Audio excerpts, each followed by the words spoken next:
성경 보겠습니다. 하나님의 말씀은 요한계시록 21장 5절에서부터 8절 말씀 다 같이 한 목소리로 읽겠습니다.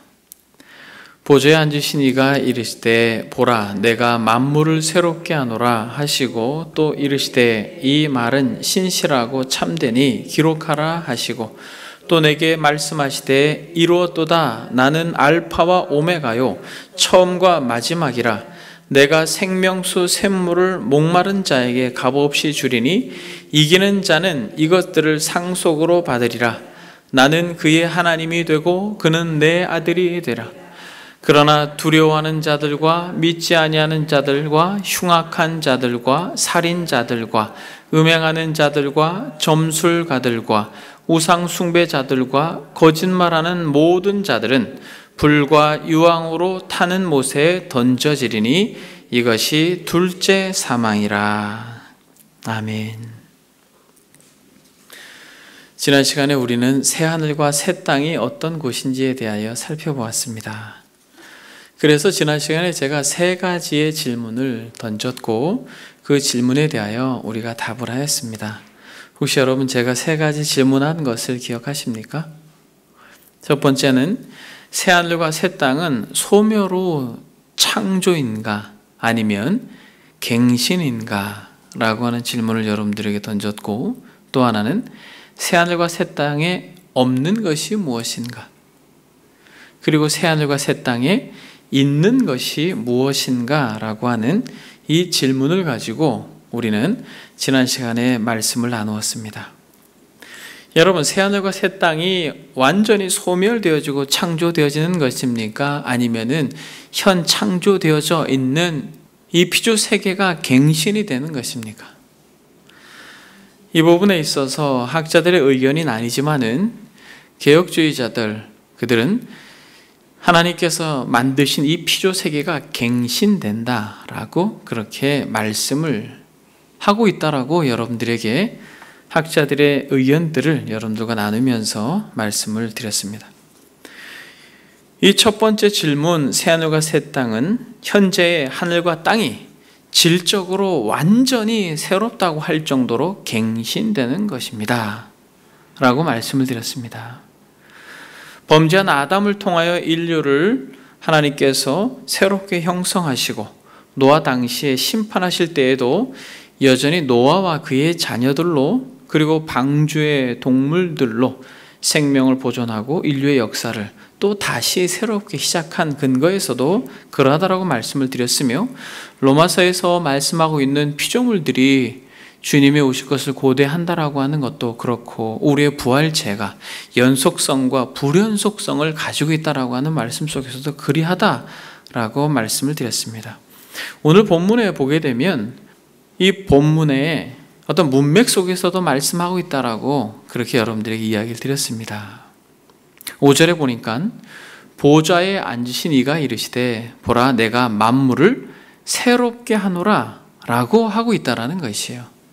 여기서 이 새롭게 하다라고 하는 것이 교차적 대칭 구도로서 21장 1절의 말씀, 내가 새 하늘과 새 땅을 보니 라고 하는 이 말씀과 새롭게 한다라고 하는, 만물을 새롭게 하노라고 하는 말씀과 대칭 구조를 이루고 있다라고 하는 것 속에서 말씀 자체가 하나님께서 허락하실 새 하늘과 새 땅은 완전히 소멸하고 나서 새롭게 창조하는 것이 아니라 현 피조된 이 피조 세계가 갱신되어지는데, 이것은 완전한 소멸 가운데 무에서부터 창조되어지지 않음에도 불구하고 오늘 본문에서 내가 새 하늘과 새 땅을 보니 처음 하늘과 처음 땅이 없어졌다라고 21장 1절에서 말할 때 이 없어졌다라고 하는 이 표현을 할 정도로 우리가 상상할 수 없을 그러한 새 하늘과 새 땅이 우리 앞에 펼쳐질 줄 믿습니다.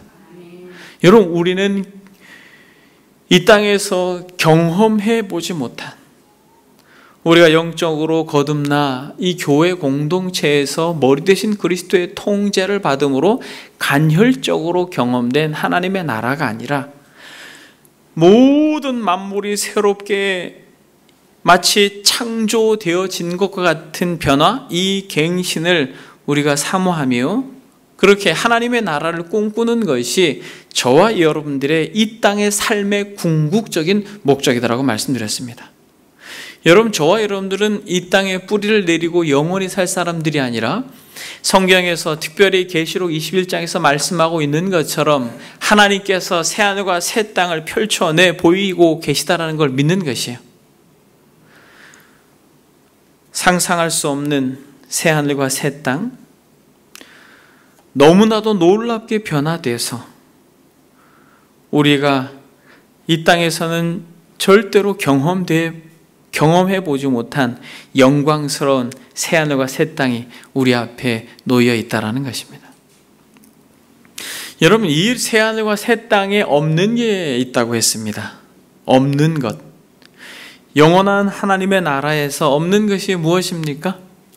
지난 시간에 제가 없는 것에 대해서 말씀을 드렸는데 21장 4절에 보니까 모든 눈물을 그 눈에서 닦아주시고 다시는 사망이 없고 애통하는 것이나 곡하는 것이나 아픈 것이나 이런 것들이 다시 있지 아니하리니 처음 것들이 다 지나감이라. 여러분, 영광스러운 새하늘과 새 땅에는 사망이 없다는 것을 우리는 믿는 것입니다. 왜냐하면 사망도 음부도 다 어디에 던져버렸습니까? 불못에 던져버렸어요. 그래서 이 땅에서 인생들에게 있어서 가장 아픔이 되고 고통이 되고 슬픔이 되는 사망이 새하늘과 새 땅에 없습니다. 그리고 무엇이 없습니까? 22장 3절에 보니까 무엇이 없어요? 다시 저주가 없으며 라고 말씀하고 있고 22장 5절에 다시 밤이 없겠고 라고 말합니다. 영광스러운 하나님의 나라에 사망도 없고 저주도 없고 칠흑같이 어두운 밤이 없다라는 것이요.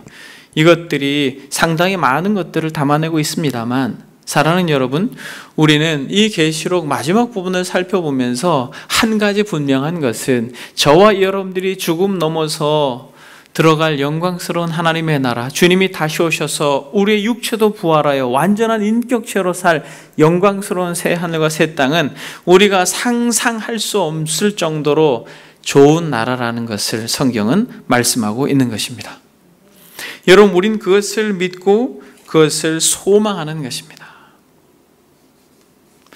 이 땅에서 정말 좋아 보이는 것, 이 땅에서 정말 화려하고 아름다워 보이는 것, 그 나라에 가면 의미가 없는 것이에요.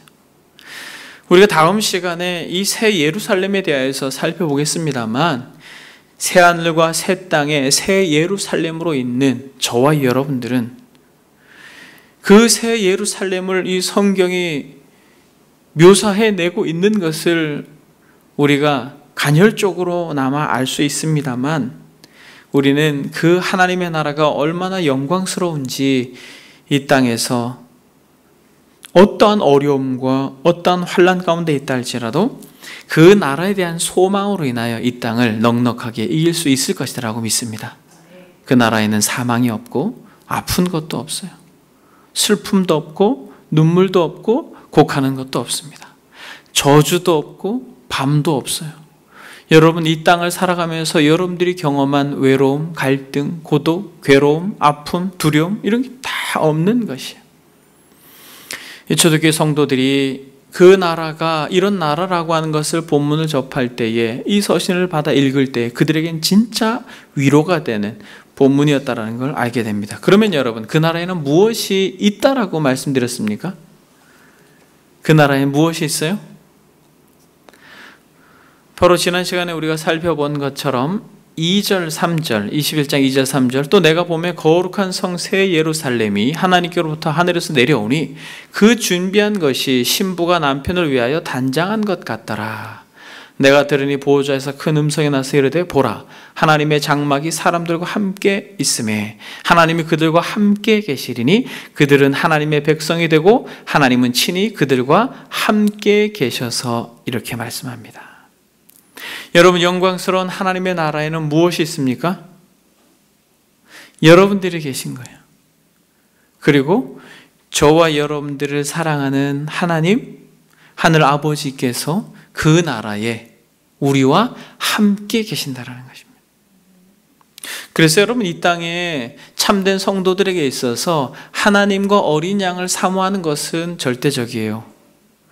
그래야지 하나님의 나라가 되는 것입니다.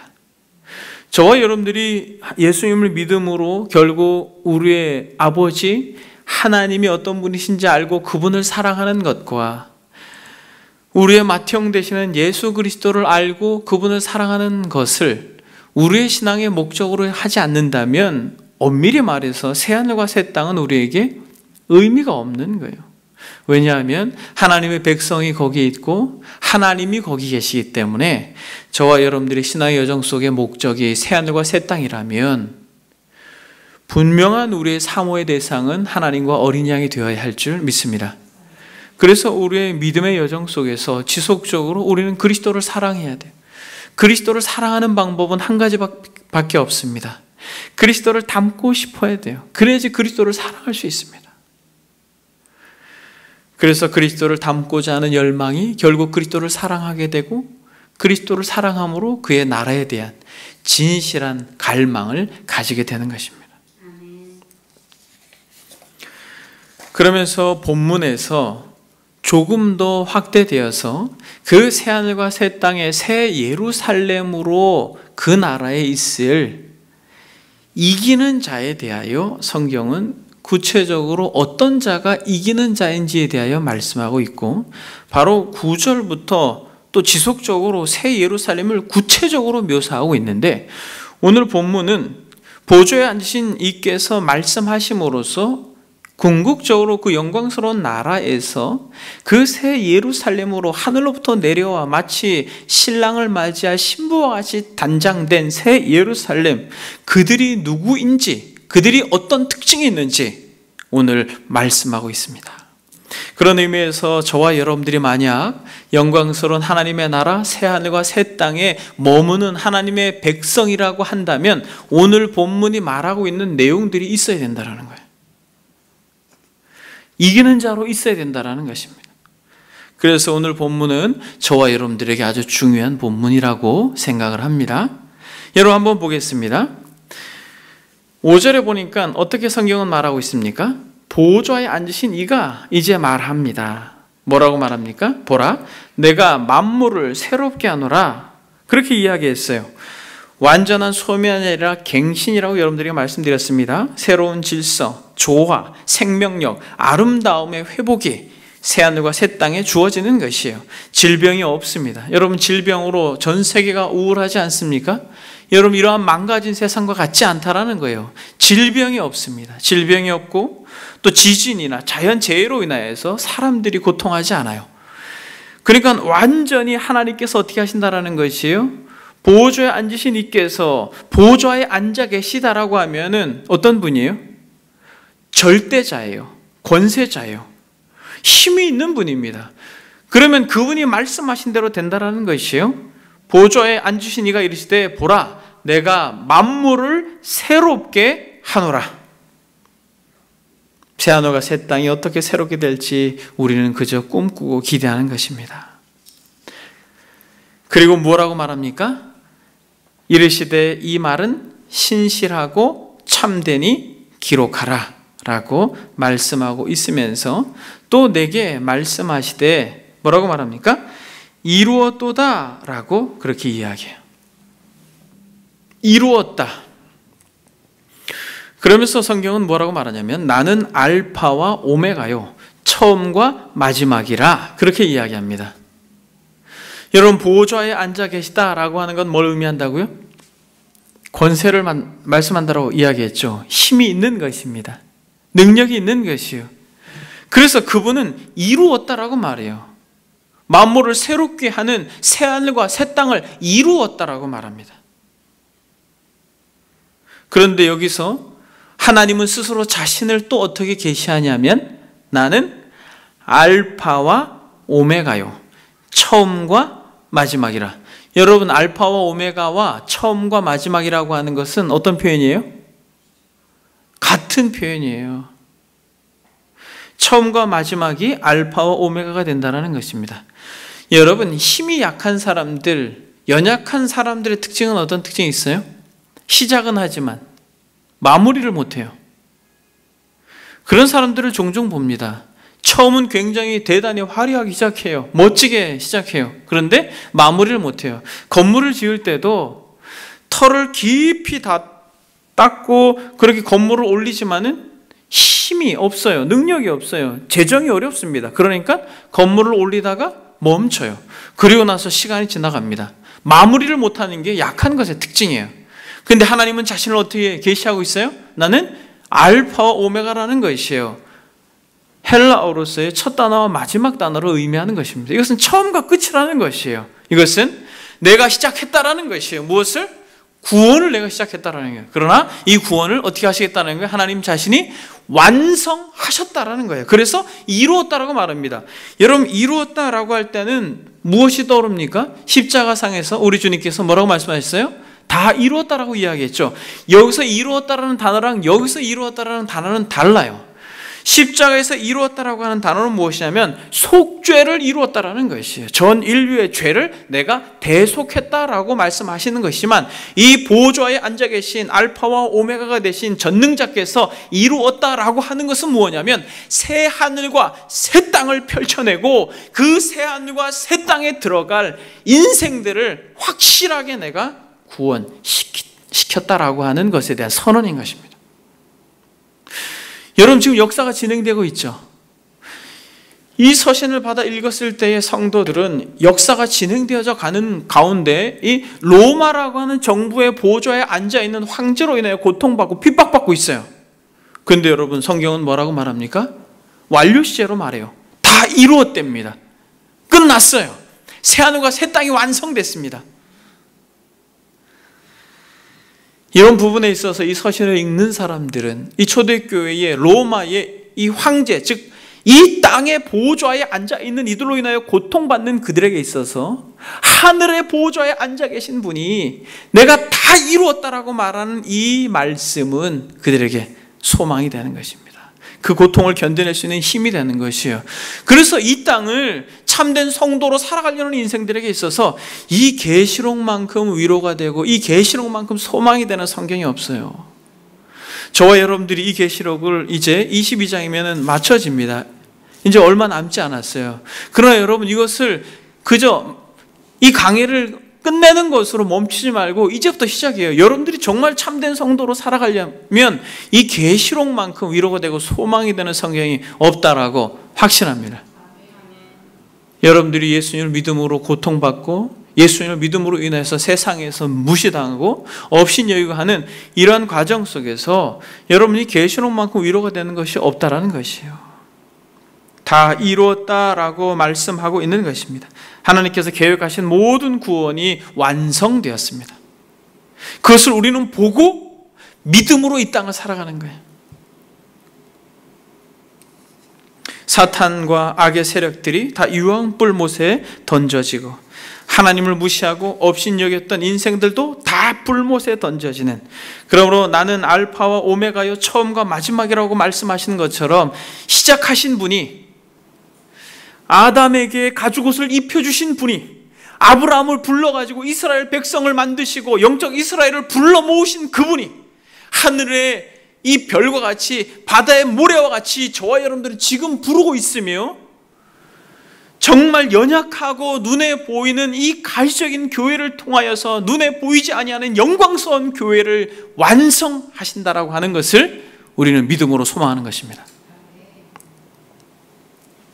이 서신을 받아서 읽고 있는 고난 가운데 이 땅 하늘 아래에서 살고 있는 초대교회 성도들은 참 위로가 되었을 것입니다. 이와 마찬가지로 이 땅을 진정 예수 그리스도를 믿는 믿음으로 살려고 하는 저와 여러분들에게도 동일하게 이 말씀이 위로가 되어야 할 줄 믿습니다. 그러면서 뭐라고 말합니까? 처음과 마지막이라고 말씀하시면서 내가 생명수 샘물을 목마른 자에게 값없이 주리니 라고 하시면서 아주 놀라운 단어, 이 요한계시록에서 이 단어를 빼놓고는 생각할 수가 없어요. 여러분, 그 놀라운 메시지를 전해주고 있습니다. 7절에 보니까 이기는 자는 이것들을 상속으로 받으리라. 지금 이 영광스러운 새하늘과 새 땅을 누가 상속받는다라고 말하고 있어요? 알파와 오메가가 되시고 처음과 마지막이 되시며 생명수 샘물을 목마른 자에게 값없이 주시는, 그러므로 보좌에 앉아있는 힘, 그리고 시작하신 분이 마칠 수 있는 이 전능하심으로 펼쳐내 보이실 새하늘과 새 땅, 그 콜콜콜 넘치는 이 생수를 누구에게 마시게 한다고 약속하고 있습니까? 우리에게 마시게 하신다고 약속하고 있는데 우리는 어떤 자들이에요? 여러분, 우리는 이기는 자들입니다. 이기는 자들, 이기는 자는 이것들을 상속으로 받을 것이다 라고 말하면서 우리 주님께서 무엇을 약속합니까? 참 유명한 말씀입니다. 나는 그의 하나님이 되고 그는 내 아들이 되리라.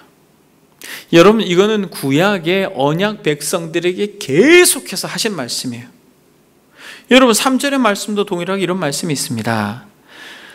주님께서 내가 들으니 보호자에서 큰 음성이 나서 이르되 보라, 하나님의 장막이 사람들과 함께 있음에 하나님이 그들과 함께 계시리니 그들은 뭐래요? 하나님의 백성이 되고 하나님은 친히 그들과 함께 계셔서 라고 말합니다. 하나님이 우리의 아버지가 되시고 우리는 그의 아들이 되는, 백성이 되는 이 표현은 구약에서 하나님께서 언약 백성들에게 하실 때 꼭 이 말씀을 쓰셔요.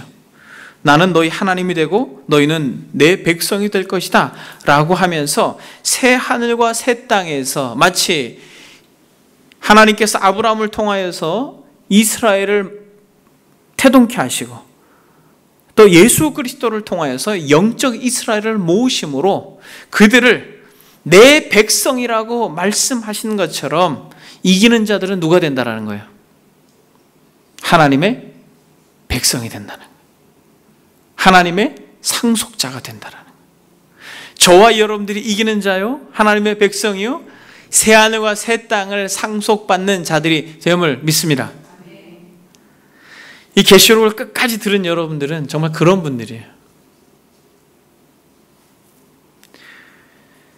그러면서 하나님께서 이 새하늘과 새 땅을 상속받지 못하는 자들에 대하여서 열거하고 있습니다. 두려워하는 자들과 믿지 아니하는 자들과 흉악한 자들과 살인자들과 음행하는 자들과 점술가들과 우상 숭배자들과 거짓말하는 모든 자들은 불과 유황으로 타는 못에 던져지리니 이것이 둘째 사망이라 라고 그렇게 이야기하고 있습니다. 여러분, 여기서 이기는 자들은 하나님께서 궁극적으로 하나님의 나라를 상속하신다라고 말하였죠. 여러분, 여기서 이기는 자라고 할 때 여러분들은 어떤 본문이 떠오릅니까? 이기는 자. 소아시아 7교회를 향하여서 이기는 자들을 향하여서 주님께서 허락하신 어떤 상속의 내용이 우리는 반드시 떠올라야 되는 것이에요. 그래서 우린 계시록 2장 3장을 우리가 한번 보아야 됩니다. 계시록 2장에 보게 되면 7교회를 향하여서 이기는 자들은 이라고 말하면서 새하늘과 새 땅에 들어갈 자들, 또 그들에게 허락하실 상속에 대하여 말씀하고 있습니다.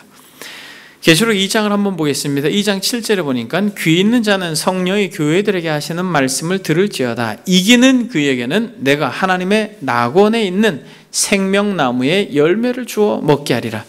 여러분, 새하늘과 새 땅 가운데 하나님께서 이기는 자에게 상속하시는 게 무엇이에요? 낙원에 있는 생명나무의 열매를 주어 먹겠다라고 말씀하고, 2장 11절에 보니까 귀 있는 자는 성령이 교회들에게 하시는 말씀을 들을지어다. 이기는 자는 둘째 사망의 해를 받지 아니하리라. 둘째 사망의 해를 받지 않는다라고 말하였죠. 오늘 본문 21장 8절을 보니까 둘째 사망에 들어가는 이들의 특징이 있지만은 이기는 자들은 둘째 사망에 들어가지 않는다라는 것입니다.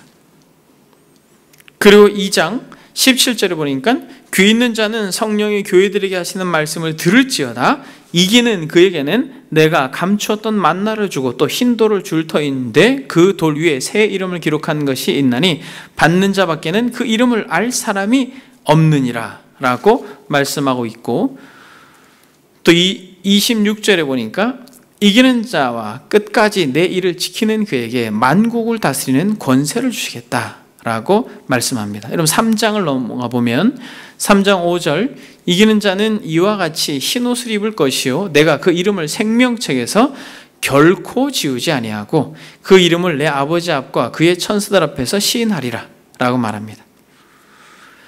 그리고 빌라델비아 교회를 향하여서도 이기는 자는 내 하나님 성전의 기둥이 되게 하리니 라고 3장 12절에 말씀하고 있습니다. 그러면서 새 예루살렘의 이름과 나의 새 이름을 그의 위에 기록하리라 라고 말하면서 이 계시록 21장에 새 예루살렘에 대하여 말씀하고 있는 것을 2장, 3장 이기는 자에 대하여서 그렇게 상속해 주겠다라고 말씀하고 있는 것입니다. 그리고 마지막으로 라오디게아 교회를 향하여서 3장 21절에 보니까 이기는 그에게는 내가 내 보좌에 함께 앉게 하여 주기를 내가 이기고 아버지 보좌에 함께 앉은 것과 같이 하리라.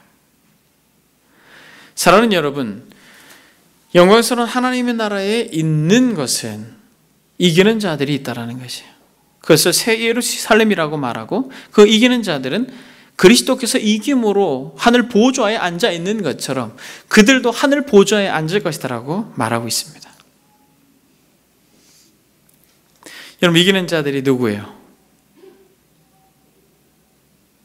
여기서 이제 우리가 구체적으로 이기는 자들이 누구인지 생각해 보아야 됩니다. 여러분, 저와 여러분들이 이기는 자들입니다. 저와 여러분들이 이기는 자들이에요. 그럼 이기는 자들이 누구인가? 이기는 자들이 어떠한 특징이 있는가? 이기는 자들이 무엇을 이긴 것인가? 여러분, 그것이 바로 21장 8절에 열거되어져 있는 8가지를 이긴 것이에요. 이 8가지는 한 사람에게 다 있을 수도 있고 없을 수도 있습니다. 그러나 진짜 이기는 자들에게 있어서 없는 요소가 이 8가지라는 것이에요. 이 8가지는 실제로 초대교회 성도들에게 있어서 이들에게 적용되었던 것입니다. 오고 오는 세대들, 저와 여러분들, 현대를 사는 21세기를 사는 저와 여러분들에게도 적용되어지지만은 1차적으로 이 8가지는 정말 이 초대교회 성도들에게 있어서 경계해야 됐던 것들이에요. 그런 부분에 있어서 우리가 하나씩 차근차근 짧게나마 한번 우리가 살펴보기를 원합니다. 이기는 자들은 어떤 자들인가? 하나님의 아들이 되는 자들, 하나님의 나라를, 새하늘과 새 땅을 상속받는 자들은 누구인가? 첫 번째는 무엇입니까? 두려움을 이긴 자들이에요. 여러분, 두려움을 이긴 자들입니다. 지금 바이러스로 인하여 사람들이 상당히 두려워하죠. 여러분, 세상은 굉장히 많은 부분 두려움을 유발합니다.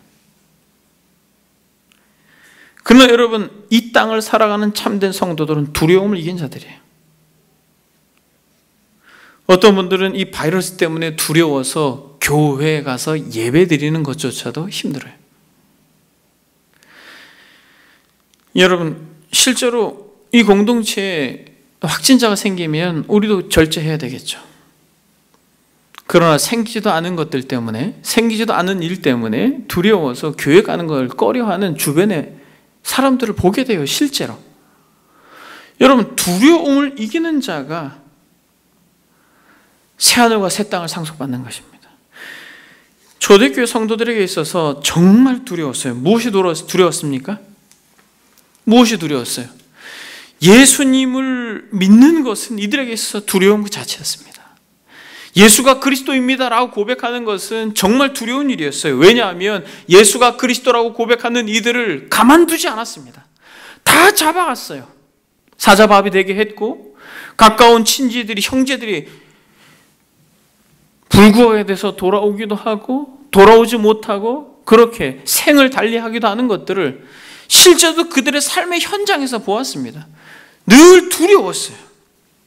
우상 숭배를 하지 않는 자들에게 가해지는 경제적인 불이익뿐만 아니라 환난의 시기 가운데 예수님을 믿는다는 이유만으로 고문당하고 죽게 되어지는 상황들이 먼 어떤 다른 동네 이야기가 아니라 바로 가까이에 나의 친인척의 문제였기 때문에 이 초대교회 성도들에게 있어서 정말 강력하게 두려웠던 것은 예수를 그리스도라고 고백하는 거였습니다.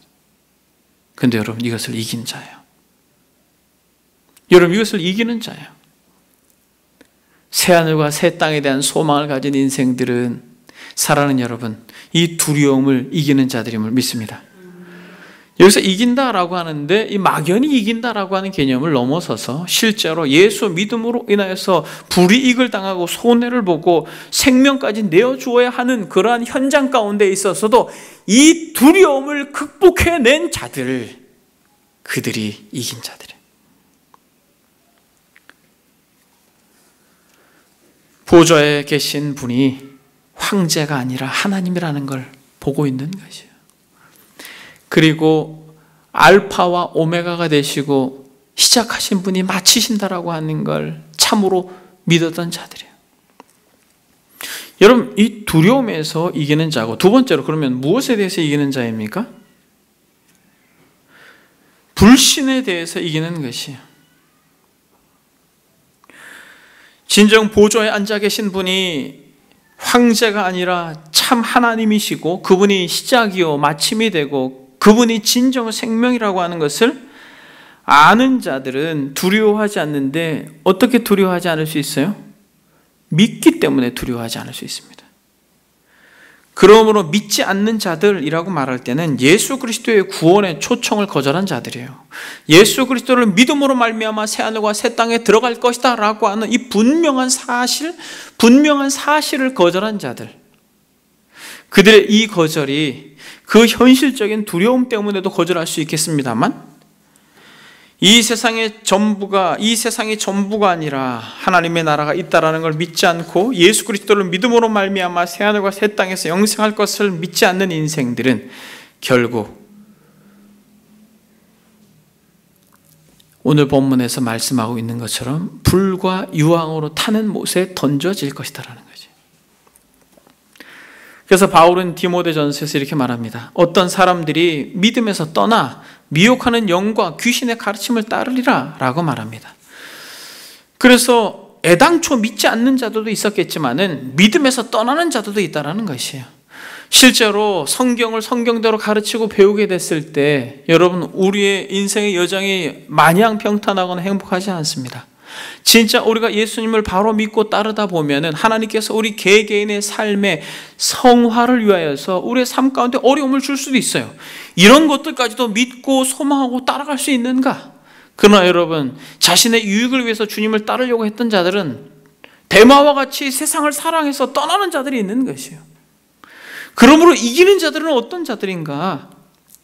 끝까지 믿음을 지키는 자들이 이기는 자임을 우리는 고백합니다. 끝까지 믿음을 지키는 자예요. 예수가 나의 구세주입니다. 예수께서 나의 주인님이십니다 라고 하는, 예수께서 나의 주인님이십니다 라고 하는 이 고백을 끝까지 믿고 따르는 것이.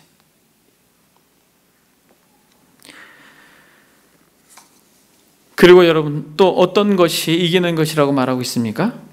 믿지 아니하는 자들과 흉악한 자들과, 여기서 흉악하다라고 말하는 것은 혐오스럽고 가증한 존재가 되다라고 하는 의미입니다. 두려워하여 믿음에서 떠난 사람들은 결국 악을 행하게 됩니다. 그러므로 혐오스럽고 가증한 존재가 되는 것이에요. 믿음에서 떠난 사람들의 특징은 어떤 특징이 있어요? 이 세상의 것들을 마음껏 취합니다. 이 세상의 것들로 인하여 몸도 더럽혀지고 마음도 더럽혀지고 그것으로 물들게 됨으로 인하여서 악에 감염되어지죠. 그래서 부패하게 되고 마음 깊숙한 곳까지 이 세상의 악으로 장악됩니다. 그래서 흉악하게 되는 것이죠. 그들을 혐오스럽고 가증한 존재다 이렇게 표현합니다. 이것은 하나님의 관점에서 흉악한 것이죠. 그러므로 여러분, 두려워하지 아니하고 하나님을 두려워하고 함으로써 세상을 두려워하지 않는 자들이 아니라 두려워하는 자들과 믿지 않는 자들의 또 다른 특징은 흉악한 자들이 되는 것이에요. 그래서 여러분, 이 흉악한 자들로 멈춰지지 않습니다. 어떻게 돼요? 이 흉악한 자들의 특징은 어떤 특징이 있어요? 네 번째로, 결국 살인하는 자들이 되는 것이에요. 살인은 1차적으로 예수 그리스도를 믿지 않음으로 인해서 하나님을 대적하고 성도들을 핍박하여 죽였던 그들이 불과 유황에 타는 못에 던져질 것입니다만, 이것뿐만 아니라 마음속에 흉악함으로 인하여서, 세상의 악으로 가득함으로 인하여서 사람을 존중하지 않는 인생들이 다 불과 유황에 던져질 것이에요.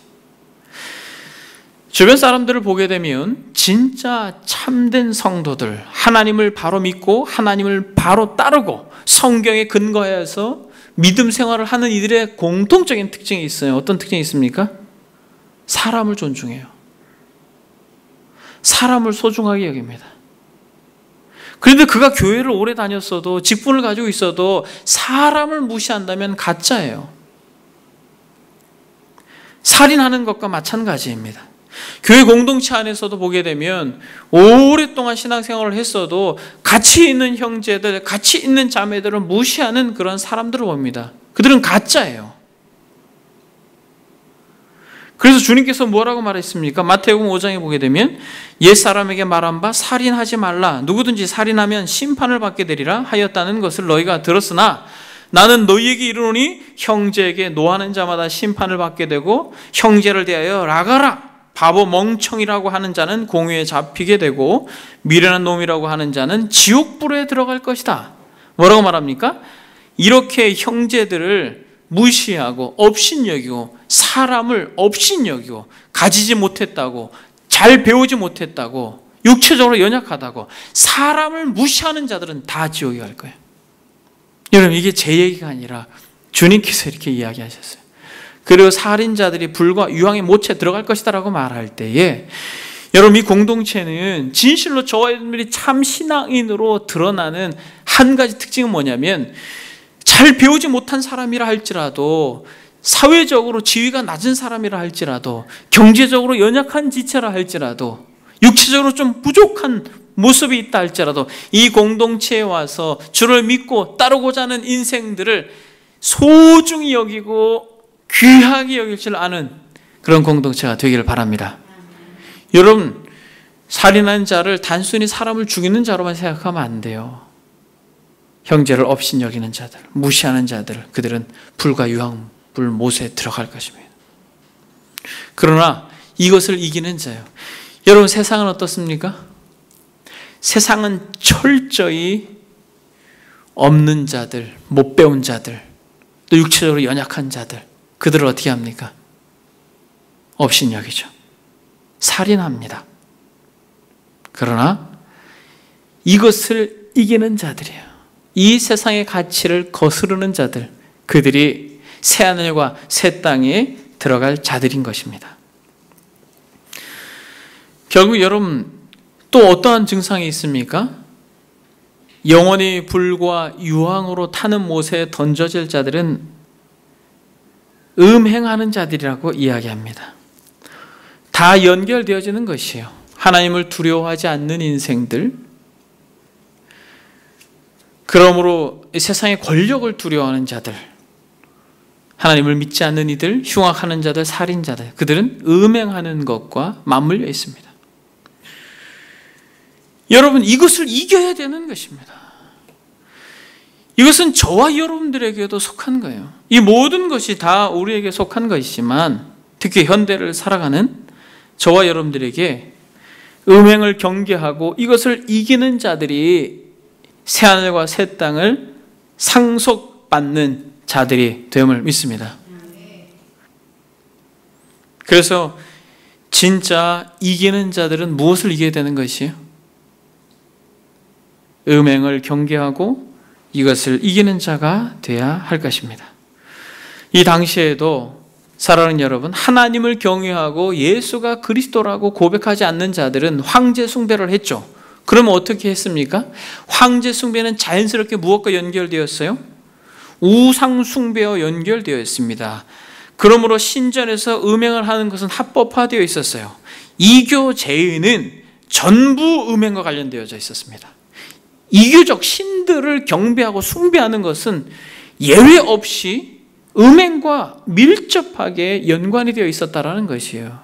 그러니까 이 당시에 얼마나 이것이 심각했는지를 우리는 알아야 되는 것이에요.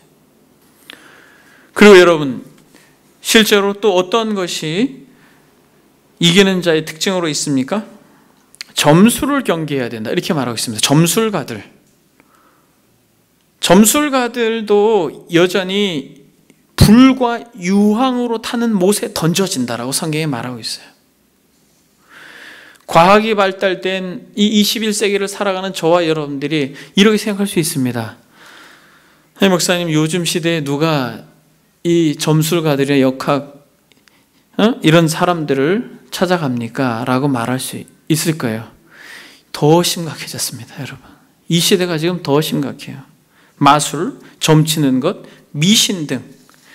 여러분, 이것은 요한 당시에 이것이 정말 너무너무 가득 찼었고, 특히 마술, 점성술, 주문 등 이런 것은 고대 사회에서 아주 중요한 직업 중에 하나였습니다. 근데 여러분, 이것이 역사를 거듭해서 지금도 마찬가지예요. 제가 얼마 전이지만은 종로에 상가를 방문하기 위해서 갔는데 양쪽 옆에 쫙 이 작은 텐트를 쳐놓고 다 써 있어요. 점 본다고. 근데 거기에 사람들이 바글바글 돼요. 서울 시내 한복판에서 그러고 있는 것이에요. 대낮에. 한 신문사에서 점치기를 권하는 사회라고 하는 제목까지 내서 이런 글이 있었습니다. 한국에서 어른 열에 넷이 점을 치고 있거나 점을 보고 있다. 무속인, 역술인 등이 많게는 50만 명을 헤아리기도 한다. 사주팔자 사이트와 사주 카페를 넘어 영화관, 대형 할인점, 백화점에서도 고객을 끌어들이는데 점을 이용하고 있다. 점복 산업은 영화 산업과 크기가 맞먹는다. 100억대의 매출을 올려 주식 상장을 노리는 곳도 있고 10개 남짓한 대학에도 역술과가 생겼다. 여러분, 이게 현대의 상황이에요. 마술, 점술, 미신들, 역술 이런 것들이 고대 사회에 이 계시록을 받아 읽는 이들에게만 문제가 아니라 지금 과학이 발달했다라고 하는 이 현대 사회에서도 얼마나 많은 사람들이 이것에 정신이 팔려서 영혼을 팔아먹고 있는지 우린 알아야 되는 것이에요. 근데 여러분, 놀라운 것은 교회를 다니는 직분자들이 이 점집을 찾는다. 그러나 성경은 정확하게 말하고 있습니다. 뭐라고 말합니까? 하나님을 믿지 않는 태도예요. 점술가들과 라고 말하면서 불과 유황으로 타는 못에 던져지리라, 그렇게 말씀하고 있는 것입니다. 그러면서 자연스럽게 어떻게 됩니까? 이 모든 것이 다 종합해가지고 결국에는 어디로 데리고 갑니까? 7번째, 우상 숭배, 이것으로 이끌어가는 것이에요. 여러분들이 조금만 좀 집중해서 우리 현대 사회 주변을 한번 보십시오. 다 우상 숭배하고 있습니다. 다. 예외 없이. 취미라고 하는 어떤 명목 아래에서 자기가 좋아하는 것을 한다고 하면서 그것에 올인을 합니다. 사랑을 하는 것을 넘어서 미쳐버리죠. 정말 많은 것들이 있습니다. 어떠한 것을 취미생활을 한다라고 하면서 그것을 모으기 시작하면 어떻게 해요? 당신의 방 한가득 그것을 다 모으기 시작합니다. 그게 뭐라 할지라도. 자전거를 취미로 하는 사람은 한 대, 두 대 사가지고 그것을 타고 다니는 것을 넘어서가지고 자전거 거리를 만들어서 방 가득 자전거를 매달아 놔요. 그것만 그렇습니까? 인형이면 인형, 자동차면 자동차, 운동이면 운동. 여러분 한번 생각해 보세요. 조금만 여러분들이 그러한 시각에서 주변을 봐보십시오. 거기다가 시간을 들이고 거기다가 정열을 쏟고 그것이 부족해서 거기다가 수없이 많은 돈을 쏟아붓는 것이죠. 그것이 취미라고 하는 이름으로, 자기가 좋아하는 취미라는 이름으로 포장되어 있습니다만 우상숭배의 방불한 행동으로 경배하고 있지 않습니까? 그것이 뭐라 할지라도 지금 제가 여기서 하나 나열해 버리면 여러분 우리도 걸리는 게 있을 거예요. 우리도 그런 부분에 있어서 여러분 우상 숭배라고 말할 때 단순히 이 고대 사회에서 황제 앞에서 숭배하고 이방 신전 앞에서 숭배하고 하는 것으로만 이 우상 숭배자들이 불과 유황불 못해 들어간다라고 하는 것으로 우리는 생각하면 안 됩니다. 여러분 우리가 어디에 마음을 쏟고 있고 우리가 어디에 돈을 쓰고 있는지를 보면 그것이 사랑하는 거예요. 여러분 어떤 분은 교회에서 봉사하는 것, 또 교회를 섬기는 것, 또 하나님의 이 교회에서 물질을 쓰는 것을 아까워하지 않습니다. 그런 사람들을 보면 참 교회를 사랑하는구나, 하나님을 사랑하는구나 하는 것을 느끼죠. 그것과 마찬가지예요. 어떤 사람은 무엇을 하는 데 있어서 정말 아끼지 아니하고 마음껏 그것을 사용합니다. 시간을 거기다 드리고 돈을 거기다 드려요. 그게 우상이에요. 여러분 그게 우상입니다. 이런 그것을 위하여서라면 자기를 던져요 거기다가. 그래서 여러분 바울이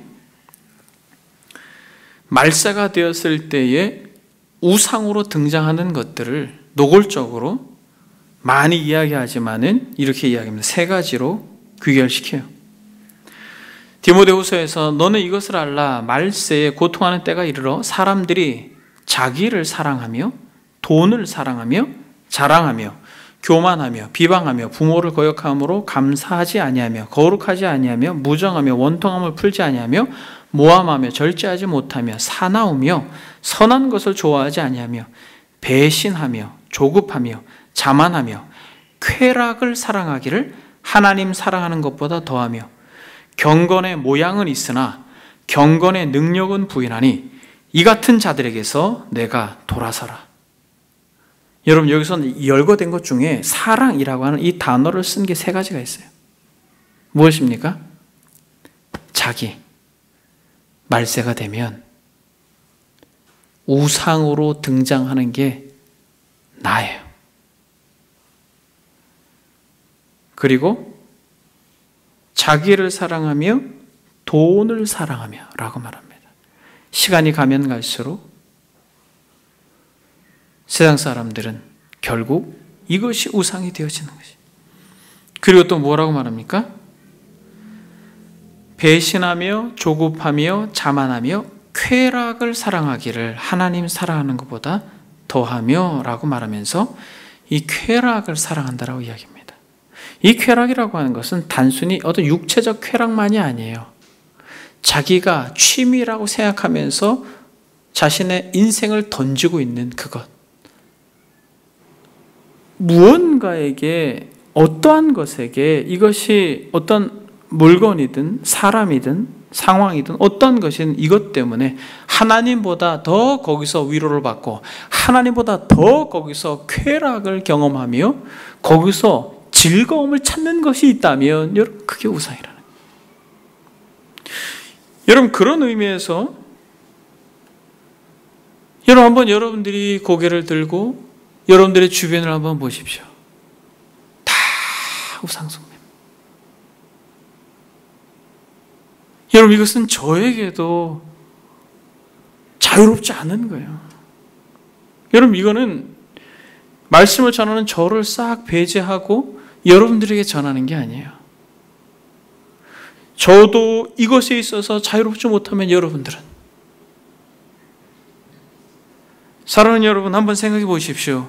이기는 자는 새하늘과 새 땅을 상속받을 것입니다. 여러분, 저와 여러분들은 전투하는 교회로 있는 것이에요. 이 계시록에서 2장, 3장 소아시아 7교회를 말하고 있고, 지금 새 하늘과 새 땅을 이야기하면서 영광스러운 하나님의 나라에 들어갈 참 백성이 이기는 자라고 말할 때에, 여러분, 하나님의 나라가 거저 주어지는 게 아니에요. 그저 주일날 성경책을 끼고 교회를 왔다 갔다 하는 것으로 새 하늘과 새 땅이 주어진다고 생각하면 여러분, 그것은 착각입니다. 여러분, 새하늘과 새 땅, 하나님께서 역사를 시작하면서 역사를 마칠 때에 알파와 오메가가 되시고 시작과 끝이라고 하면서 하나님께서 보좌에 앉아 계시고 그의 전능하심으로 펼쳐내실 새하늘과 새 땅에 들어갈 하나님의 백성이 그저 성경책을 주일날 교회에 끼고 왔다 갔다 하면서 그저 자기를 사랑하고 돈을 사랑하고 쾌락을 사랑하는 것이 멈추지 않냐고 지속적으로 이 땅에 살아가면서 그렇게 살던 인생이 새하늘과 새 땅에 들어갈 거라고 생각하는 것, 여러분, 이것만큼 착각이 어디 있어요? 여러분, 생각해 보십시오. 예수 그리스도의 그 대속의 은혜가 너무나도 감격스럽고 소망이 된다면 하나님과 세상을 겸하여 섬길 수 없다라는 이 말씀이 저와 여러분들에게 진실한 고백이 되어야 할 것입니다. 여러분, 저와 여러분들이 값없이 받은 구원이 너무나도 영광스럽기 때문에 우리는 이기는 자가 되어야 되는 것입니다. 여러분, 결국 이 모든 것이 뭘로 귀결됩니까? 하나님을 두려워하지 아니하고 세상 권세자들을 두려워하면서 믿지 아니하고 흉악하고 살인하고 음행하고 또 점치고 우상 숭배하고 거짓말하고 하는 이런 모든 것들이 무엇으로 귀결되냐면 거짓말하는 모든 자들, 이렇게 귀결되어지는 거예요. 거짓말하는 모든 자들. 여러분, 참 놀랍지 않습니까? 특히 현대를 살아가는 사람들은 거짓말은 되게 가볍게 여겨요. 거짓말은 쉽게 생각합니다. 그런데 성경에 정말 많은 부분이 있잖아요. 지옥에 가는 사람들의 대표적인 특징 한 가지를 말하라면 거짓말입니다. 하나님을 두려워하지 않는 자들, 권세자들을 두려워하는 자들의 특징이 거짓말이에요. 여러분, 여기서 열거되어져 있는 이 7가지 이들의 모든 특징은 다 거짓말장이에요. 여러분, 하나님을 믿지 않는 자들은 거짓말장이고, 여러분, 흉악한 자들, 정말 추악하고 더러운 자들의 특징은 그냥 거짓이에요. 거짓.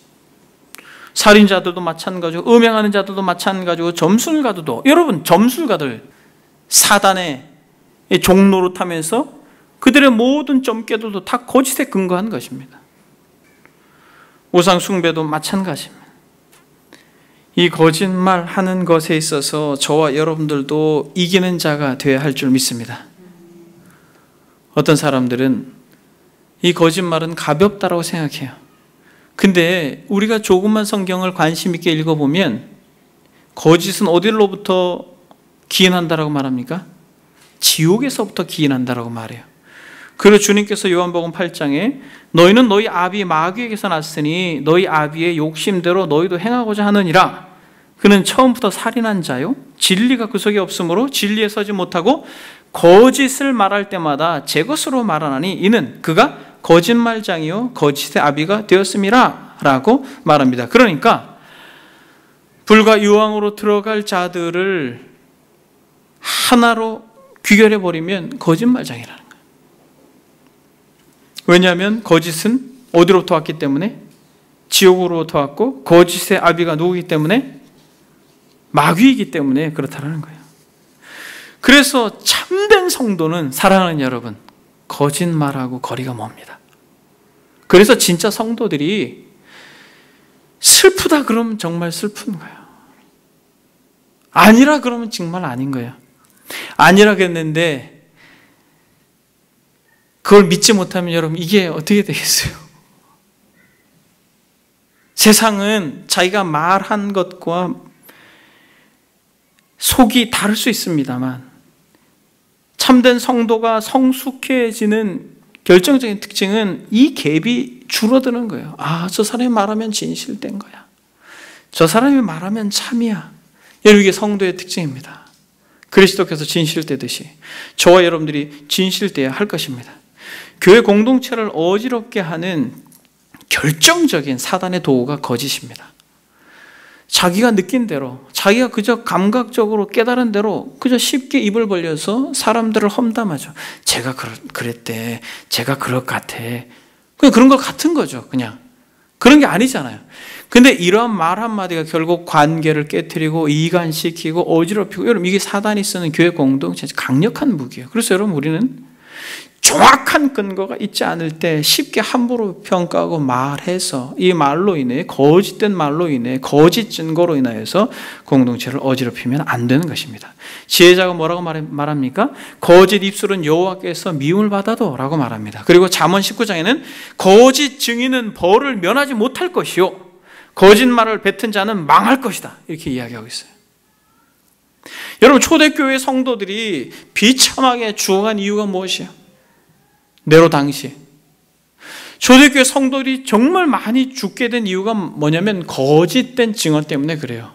초대교회 성도들은 사람의 고기를 먹는다라고 그렇게 거짓말을 퍼뜨렸어요.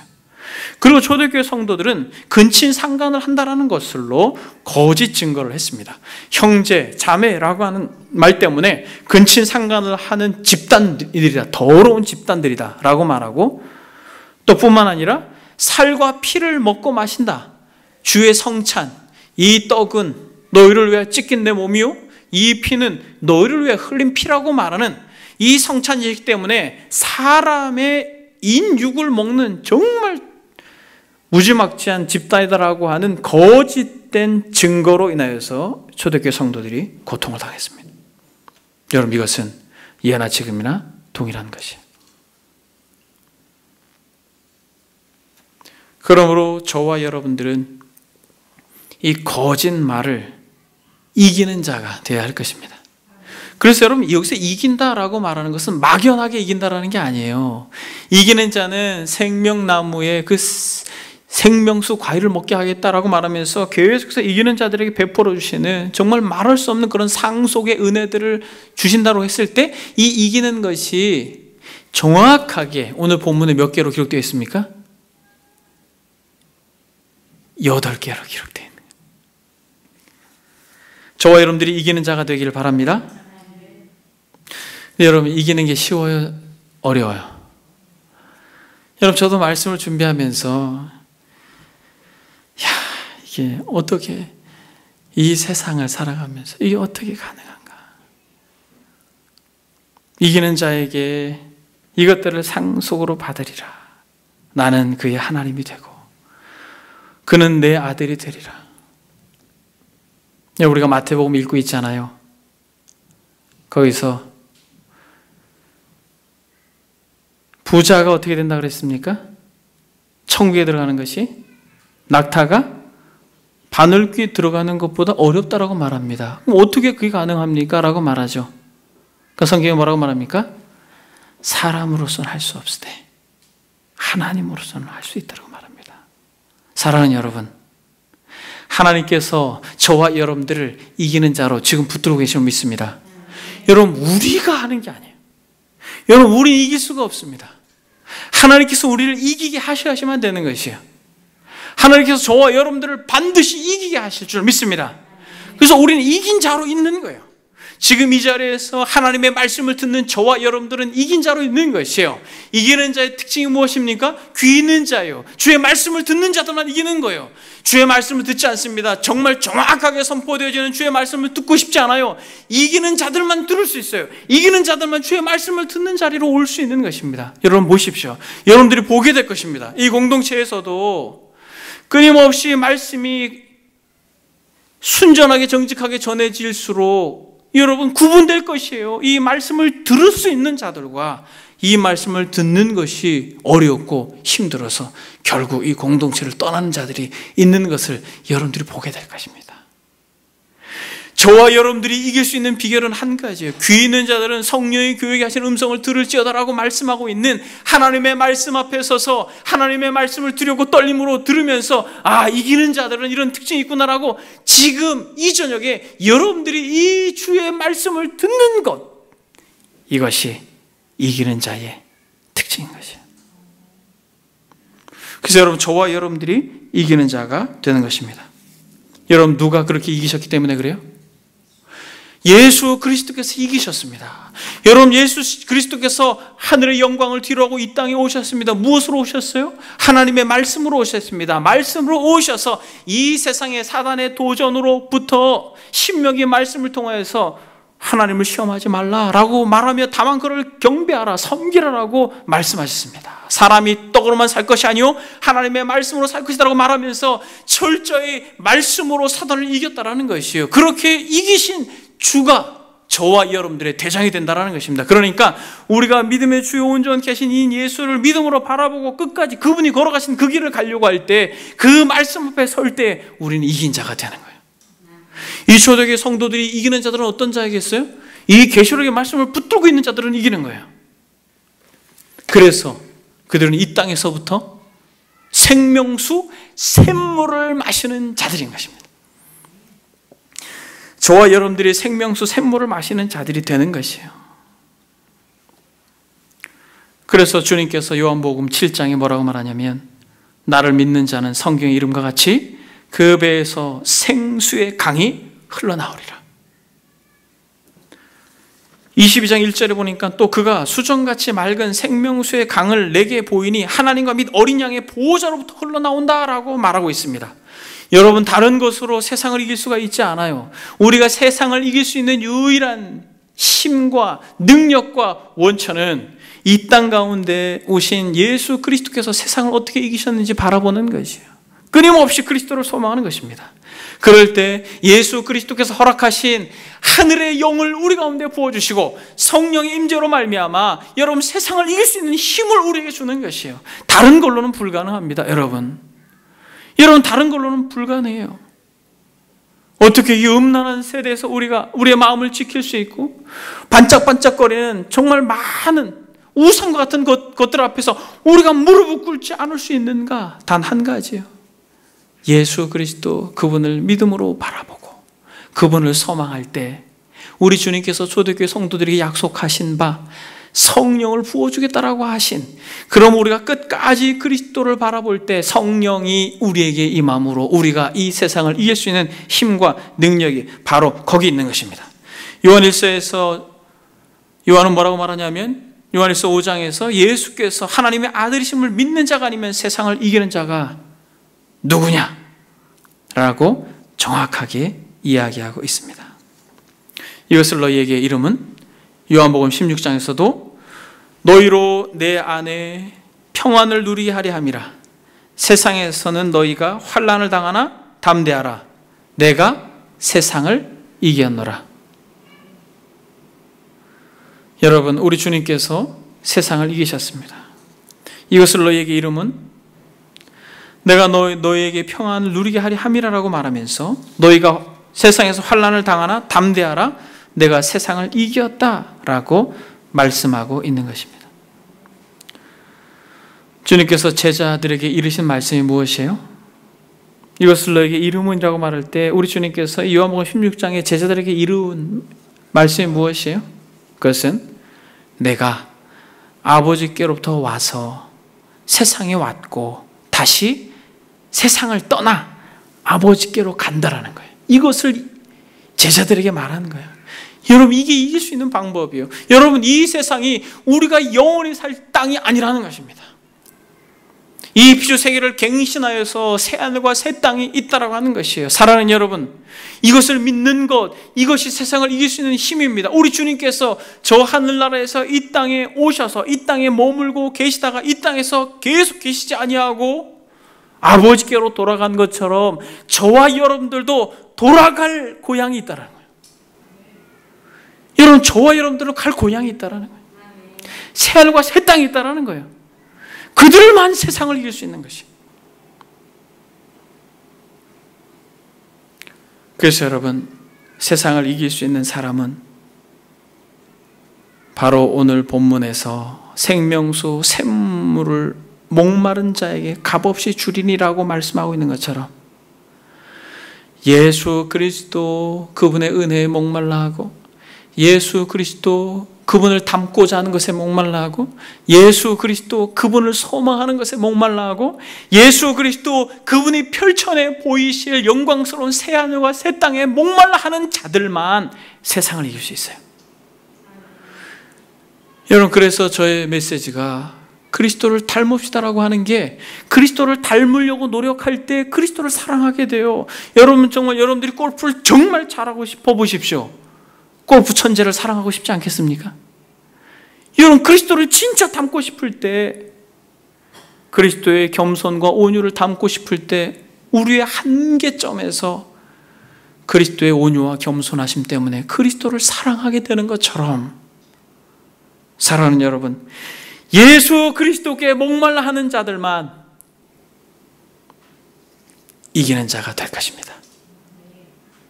저와 여러분들이 돈에 목말라 하지 아니하고, 사람에 목말라 하지 아니하고, 성공에 목말라 하지 아니하고, 오직 예수 그리스도께 목말라 할 때에 이기는 자들이 될 줄 믿습니다. 오라 너희 목마른 자들아, 물로 나와 돈 없는 자도 오라. 너희는 와서 사 먹되 돈 없이 값 없이 와서 포도주와 젖을 사라. 저와 여러분들의 진정한 포도주 되시고 저와 여러분들의 진정한 생명수 되시는 예수 그리스도께 오십시오. 돈이 없어도 되는 것이에요. 와서 마음껏 마십시오. 그들은 세상을 이길 수 있는 힘이 예수 그리스도 안에 있음을 믿습니다. 말씀을 정리하겠습니다.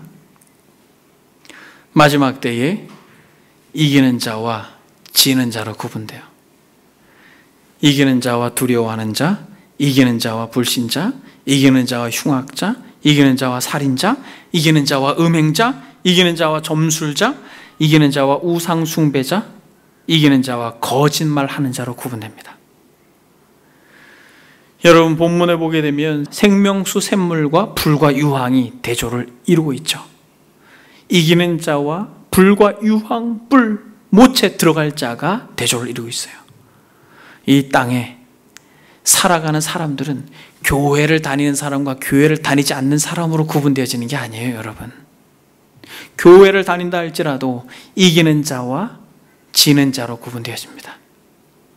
저와 여러분들이 이기는 자가 되길 바랍니다. 그래서 양과 염소로 구분될 때 우리가 양이 되고, 알곡과 가라지로 구분될 때 우리가 알곡이 되고, 지혜로운 처녀와 미련한 처녀로 나뉠 때 저와 여러분들이 지혜로운 처녀가 되길 원해요. 그런 의미에서 사랑하는 여러분, 이 공동체가 사람들이 많이 모이는 것이 우리의 목적이 아니라 진실로 머리 대신 그리스도를 우리의 구세주요 주인으로 믿고 그분의 통치를 받기로 결단하는 이들의 공동체로서, 비록 가시적이지만 불완전하지만 이 교회 공동체 안에서 하나님의 나라가 간헐적으로 경험되어지는 이러한 복된 은혜가 있기를 소망합니다. 그러므로 저와 여러분들이 이기는 자들이 다 되어서, 이기는 그에게는 내가 내 보좌와 함께 앉게 하여 주기를 내가 이기고 아버지 보좌에 함께 앉은 것과 같이 하리라 라고 하는 이 말씀처럼, 예수 그리스도께서 이김으로 말미암아 하나님의 보좌에 앉아 계시듯 우리가 예수 그리스도를 끝까지 믿음으로 바라봄으로 우리가 이기는 자가 되어서 하나님의 보좌에 앉는 복된 은혜가 저와 여러분들에게, 정말 저와 여러분들에게 같이 있기를 소망합니다. 기도하겠습니다. 여러분, 이 시간 기도할 때 계시록이 이제 얼마 남지 않았습니다. 여러분, 이 새하늘과 새 땅이 아무에게나 주어지지 않는다라는 거예요. 교회를 나오는 것으로 주어지지 않는 것이에요. 이기는 자들에게 주어지는 것입니다. 귀 있는 자는 성령이 교회들에게 하시는 말씀을 들을지어다. 불과 영생수로 구분되어지듯 영원한 지옥불과 영원한 생명 생수로 나뉘듯 저와 여러분들의 이 죽음 넘어서 우리의 영혼이, 우리의 육체가 영생함으로 그 생명수를 마시며 그 은혜를 누릴 자가 될 것이 분명하기에 주님, 끝까지 우리가 주님을 바라보겠습니다. 끝까지 주님을 따라가겠습니다. 이 세상에 유혹당하지 아니하고 믿음으로 살겠습니다. 여러분 정말 들은 말씀 생각하면서 여러분 다 같이 기도해 주시고